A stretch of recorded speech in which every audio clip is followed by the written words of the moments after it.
Hello, and welcome to our program, Astronomy for Everyone. The topic for this month's program is light.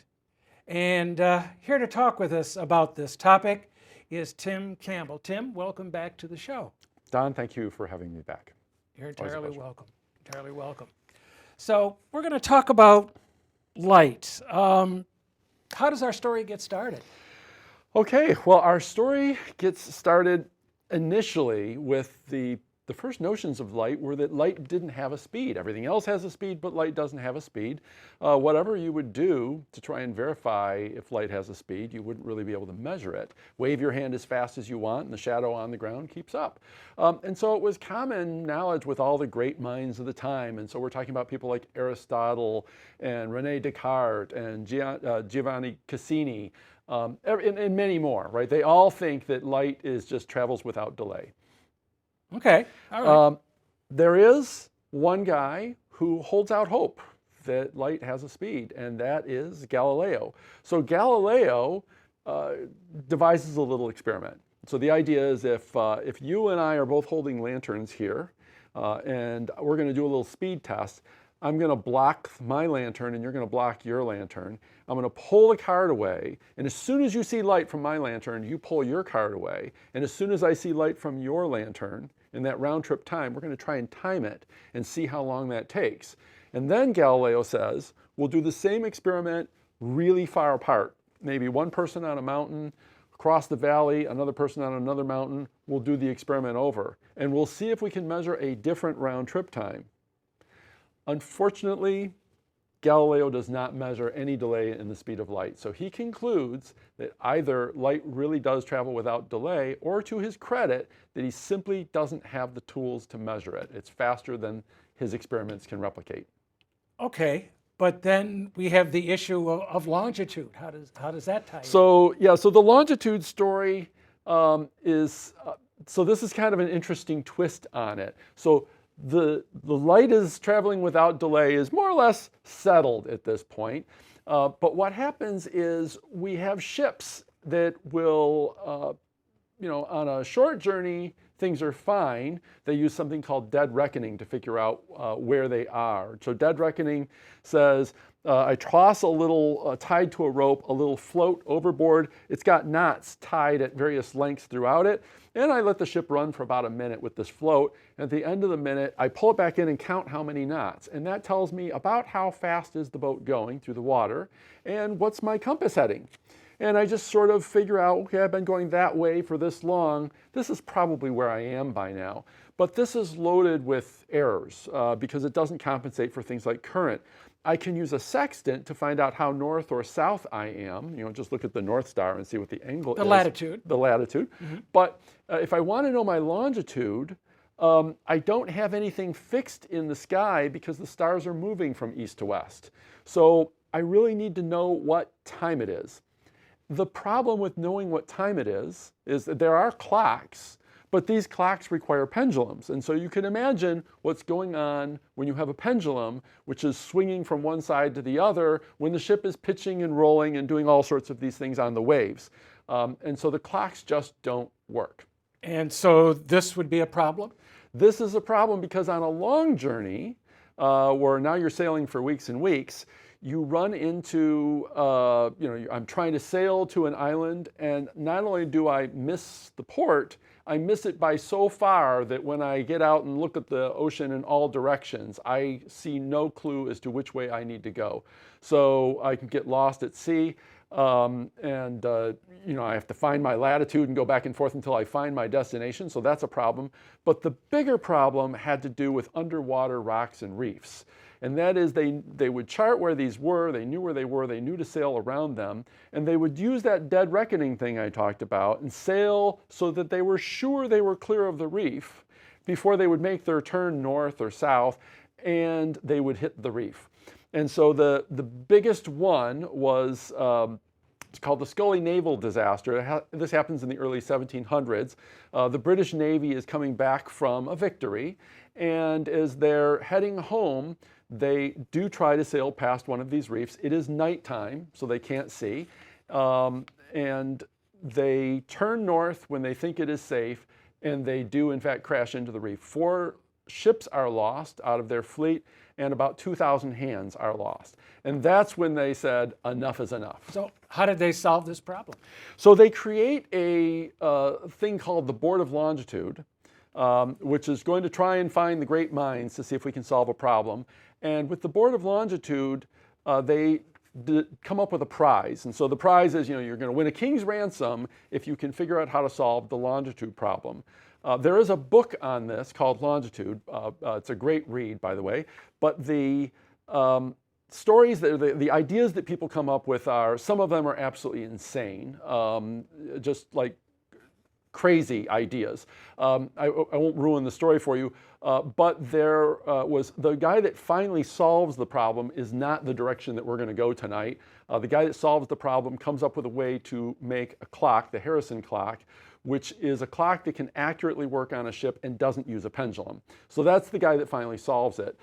But one of the ideas in the story was kind of interesting, and that was the idea put forth by Isaac Newton.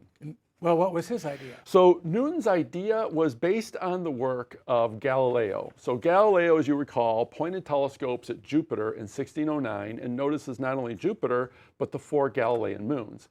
He spends some time studying these moons.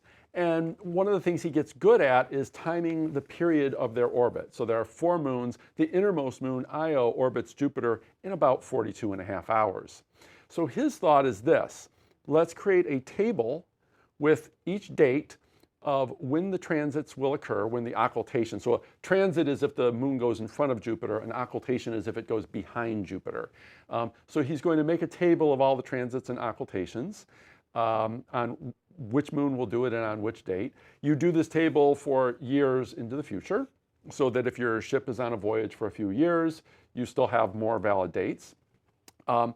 And you just wait until that event happens, and then you'll know what time it is. So you can't know what time it is instantly, anytime you want, but maybe once every couple of days, you do get a sighting that allows you to correct for the time.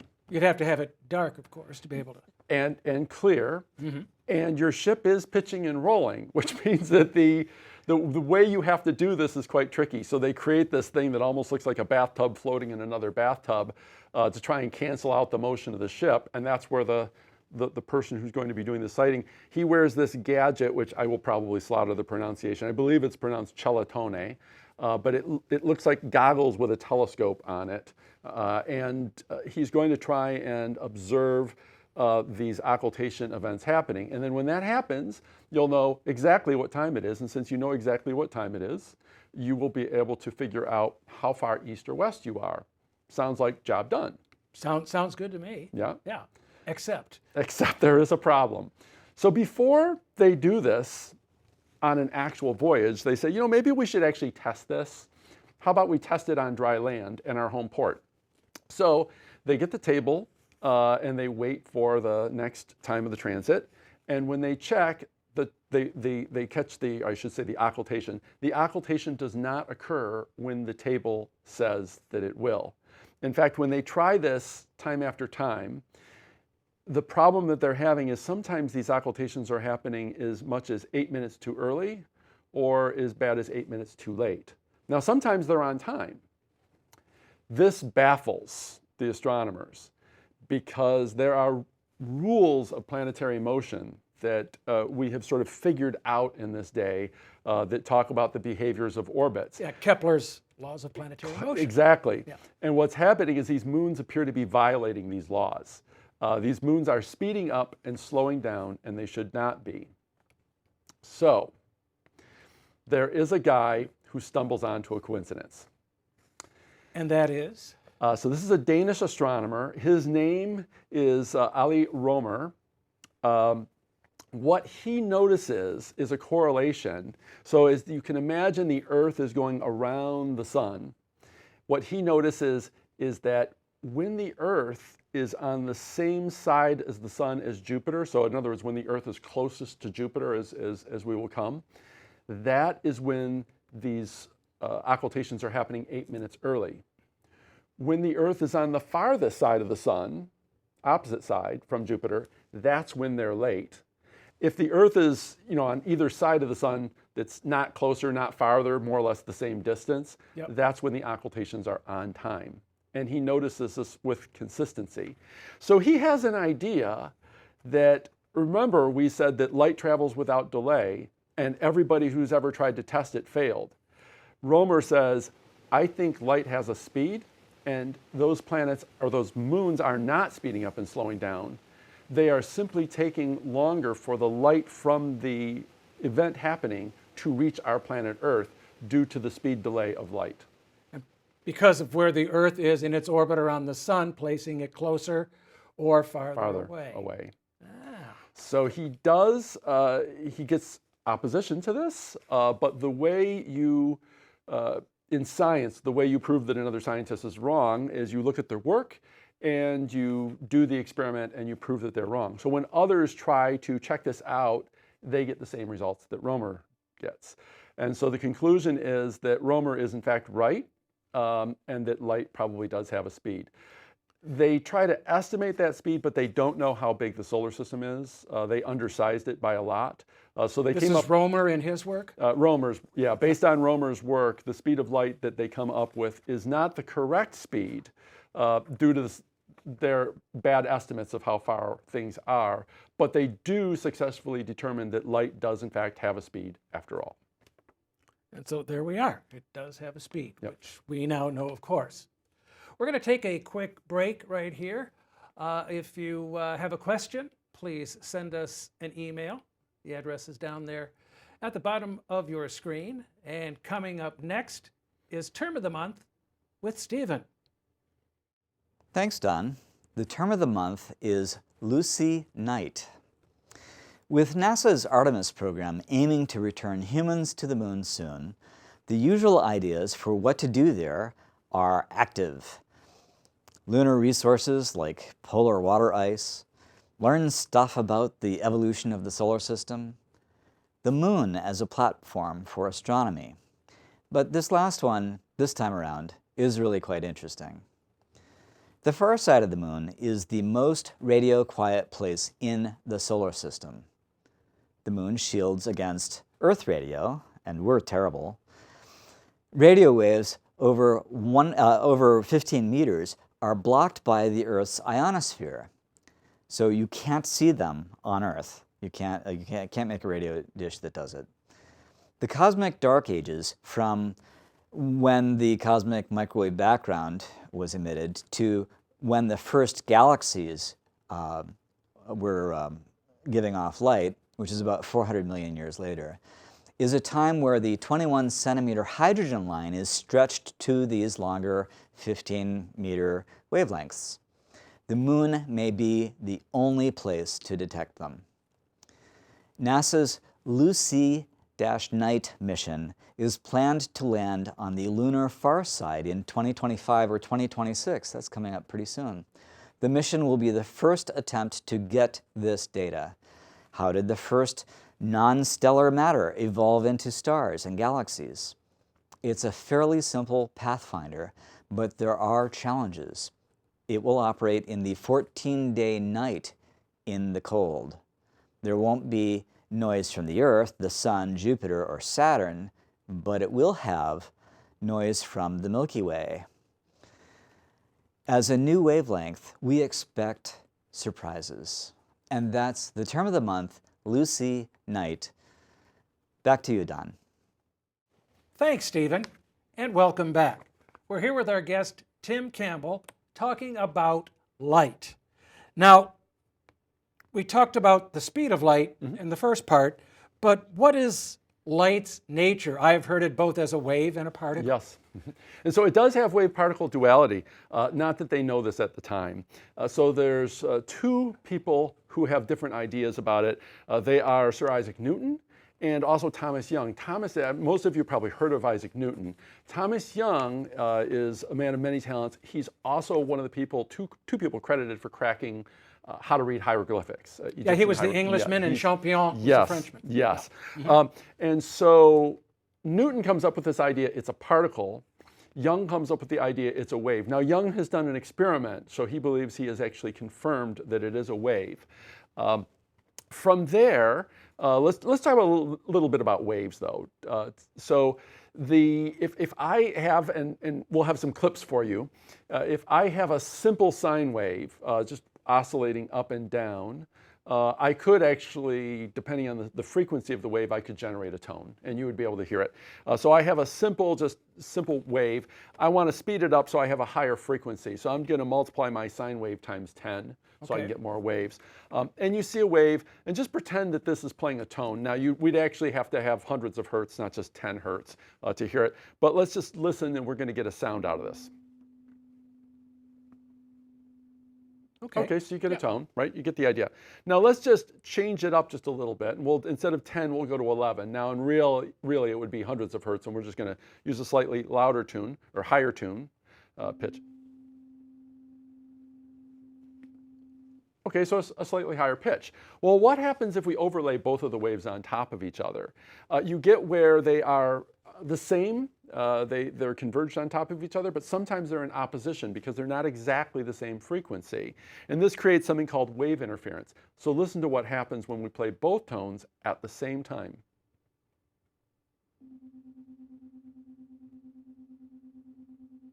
An oscillation. So that weird warbly sound that you hear was not a sound effect generated by special software. That was just playing the very two tones that you heard before that were clean tones at the same time, and you get that effect. That's caused by wave interference. So wave interference says I can add the waves together, and if both waves are on the high side, then you get a wave that's twice as high. If both of them are on the low side, then they're twice as low. But if one is high and one is low, they actually cancel each other out. And so I've graphed that out for our viewers to see. And if I clean it up, you see just the green thing, and you can see that the wave is getting bigger and smaller and bigger and smaller. And this is the same thing. And if you hear it again, you get the warbly tone. Oh, yes. So congratulations, you are now an expert on interferometry, the science of waves interfering with other waves. So that's what there is to it. Now, we've got... With the split experiment? Is that where that works? The double slit experiment is coming right up. So we have Christian Huygens gets involved. So he's heard of this. He's looking at Young's work, and he does the double slit experiment for himself. So I've got another graphic for you here. We've got two slits, a higher one and a lower one. I colored them different, but the same frequency of light would go through them. And you can see the waves propagating through the slits. And sometimes the rings of the peaks of the wave intersect with the other peaks, and sometimes the troughs. And where we have peaks and peaks, we're just going to draw little arrows showing the intersections, because where in the sound, you hear it louder and quieter warbling. With light, it's going to be brighter or darker. So if the light completely cancels out, you get blackness. And if the light is being added together, you get double the brightness. Okay. So that's the idea. Huygens does this and determines that light, yes, is actually a wave. So he's getting this out of it. However, he believes that light requires a medium, because every wave always has required a medium. Sound goes through air, water waves go through water. So he invents something called the luminiferous ether. Ah, okay. That would be up in space to carry the light from the distant objects. So, so a quick thing about the ether. They decide they want to find the ether. We're going to prove the ether exists. The ether is probably flowing. So if you have water flowing, waves will propagate faster in one direction than the other, depending on the current. So they're going to find out what is the current of the ether. So if you think about this, you've got the Earth going one way during part of the year.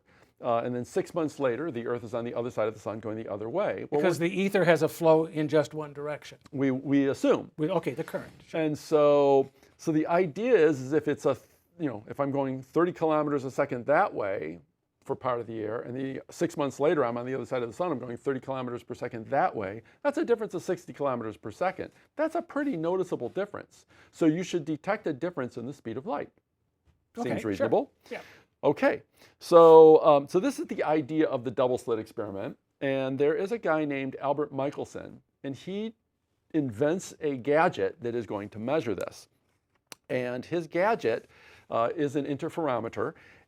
Light is going to come into it, and there's a mirror in the center, but the mirror is only semi-silvered, so half the light will continue straight, half of it will go off at a 90-degree angle. Down the long arms of this gadget, the light will reflect back toward the middle, where another mirror will recombine it and it will come out the viewing end, and we'll find out what our result is. The thought is that if the ether is causing light to propagate faster in one direction and slower in the other direction, you should have an interference problem, a wave interference problem. But what if that is sideways to the direction of the ether? Well, that's why we have a 90-degree arm. So one of these arms ought to detect a wave interference problem, and the experiment was far more sensitive than it needed to be in order to get the results they want. Okay. So they do the experiment. Oh, all right. So did they find the ether, or? Well, this is the baffling part. Okay. The baffling part is that they don't find the ether. The more baffling part is that the speed of light is always measured to be the same, even when it should not be. And so they do the experiment over and over. Other people build similar gadgets. They do the experiment. And no matter how hard anybody tries, they are not able to measure a difference in the speed of light. It is always measured to be the same. And this experiment goes down as being considered the greatest null result in all of science. Very interesting. Success from something that didn't work. Yes. Okay. So this starts with the trying to keep ships from crashing into reefs. Okay. And we end up discovering that A, light has a speed. B, light has a wave nature. It also has a particle nature. That's not important to our story. And C, that light can go through space. It does not require a medium. And D, and this is the baffling part, the speed is always measured to be the same. A moving object that's transmitting light and a non-moving object that's transmitting light. And when you measure the speed from the moving object and the non-moving object, you get the same speed measured off of both of them. And this gets Einstein thinking. Ah, okay, with his theory. Yes, with his theory. So. Okay. Well, we're going to take a look at a quick video about how people can measure a wavelength of light using a microwave and a chocolate bar. And a chocolate bar. Sounds tasty. I think so. So let's have a look. Right now we have a candy bar, and it's from the freezer, so it's cold, so it melts better. And it's on a flat plate, and now in a microwave we have to turn off the rotation table. And we're going to close the door and we're going to heat this in 30-second increments, and every time we heat it we're going to test it to find out where we have melting points. Along the edges, not where I need it. There, one. There's one. There's a melting point. And another melting point there. So we have two melt points, and this side here is roughly the same spot. And over here, yeah, so we have our two melt points right here and here. So now that we have it out of the microwave, I did do a quick measurement a moment ago, but just to make sure we're right.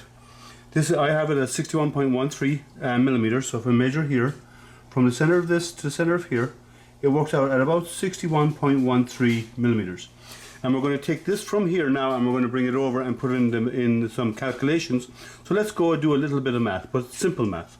So now we have our measurement. We're going to turn around and do a little bit of math. It's not very hard, it's very simple, but we're going to do a little bit of math. So we measured the distance between the soft part of the chocolate at 61.13 millimeters. Now we needed to convert that into meters to do our calculation, because at the end we are figuring out what the speed of light is per meter, or in meters per second. So we're going to convert this to meters, which gives us 0.06113 meters. And then we're going to take that, and we're going to do, the next thing we do is, since this is only half the wavelength that we need, we're going to take that and we're going to multiply it by 2. Now it's important to know a little bit about how frequencies work. So in a frequency you have a node and an antinode.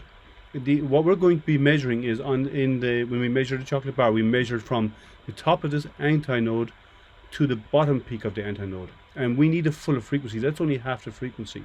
So we actually need to measure from antinode to antinode over here. So the number that we have for the distance on the chocolate, which is half the frequency of the wave, we are actually going to double that, and that's the reason why we double it, to get a full frequency.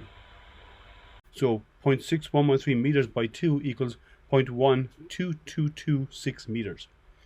Now we have the length of our full wavelength in meters. Our next step is to take that and to take the frequency of the microwave, and most home microwaves are 2.4 or 2.45 megahertz. I know mine is 2.45 megahertz. So we're going to convert this down to hertz. And 2.45 megahertz is 2,450,000 hertz. Now, the next step is that we're going to take the 0.12226 meters and multiply it by the hertz that we measured. So 0.12226 meters multiplied by 2,450,000 hertz equals 299,537,000 meters per second. That is our calculation that we've calculated. Now, but the actual speed of light, 299,792,458 meters per second. So we are really close to the actual speed of light using just a ruler, a microwave, and a bar of chocolate. What's up in the night sky for May 2023? The days are getting longer in the north, heading toward the summer solstice next month, and the days are getting shorter in the south, heading toward the winter solstice. On the 5th of May, we have a full moon. Third quarter is on the 12th. New moon is on the 19th, and the first quarter moon is on the 27th. Uranus is in Aries, and it sets at the beginning of the month a half an hour after sunset, but we have a superior conjunction on the 9th, and it rises half an hour before sunrise by the end of the month. You're probably not going to see it because superior conjunction means Uranus goes behind the sun. Mercury is also in Aries. It has inferior conjunction at the very beginning of the month on the 1st, so you're not going to see it. And it rises an hour before sunrise by the end of the month. And so we're actually looking here at the end of the month. Oddly, max western elongation is on the 29th, and aphelion is in the middle of the month, so it might not be bad to see Mercury at the end of the month. Jupiter goes from Pisces to Aries, rises half an hour before sunrise to an hour and a half before sunrise. It's better by the end of the month. Neptune is in Pisces, rises 1.5 hours before sunrise to 3 hours before sunrise, again better at the end of the month. Saturn is in Aquarius, rises 2.5 hours before sunrise to 4 hours before sunrise. It's pretty good all month. Pluto is in Capricornus and rises 4 hours before sunrise to 5.5 hours before sunrise. I can't say that Pluto is a great time. I mean, that May is a great time to do it. July is better, but it probably isn't bad. And then the next one, Venus and Mars. Venus goes from Taurus to Gemini and sets 3 hours after sunset. And Mars is in Gemini, goes to Cancer and sets 5.5 to 4 hours after sunset. Venus actually sets after local midnight here in Michigan. It's crazy. It's just up all night. Anyway, that is what's up in the night sky for May 2023. Remember, we don't charge money for this show, but we may tax your brain.